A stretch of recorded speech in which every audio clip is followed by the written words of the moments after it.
ఏ పార్టీకైనా మూల స్తంభాలు కార్యకర్తలు మాత్రమే, కానీ వాలంటీర్లు కాదు. వాలంటీర్ వ్యవస్థని పక్కన పెట్టాలి. కార్యకర్తల్ని ప్రజలకి నాయకుడి మధ్య వారధిలాగా కార్యకర్తలనే పెట్టాలని చెప్పి ఈరోజు ఖచ్చితంగా మనమందరం కూడా గుర్తు చేసుకోవాలని చెప్పి ఈరోజు చెప్తా ఉన్నాను. నేను ఈ విషయం మీ ముందు చెప్పడం కాదు.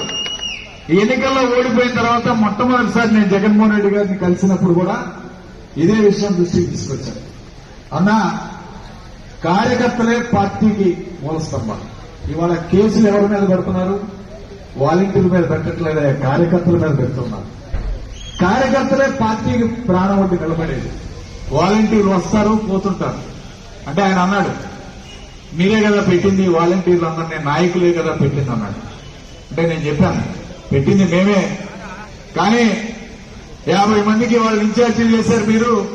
వాళ్ళకి పెన్షన్ పథకాలన్నీ వాళ్ళ ద్వారా ఇవ్వడంలోనే వాళ్ళ దగ్గరకు వచ్చి సెల్యూట్ చేస్తా ఉన్నారు. నాయకుడు కిందకి వెళ్ళిపోయాడు, వాలంటీర్ ఏం పైకి వచ్చాడు.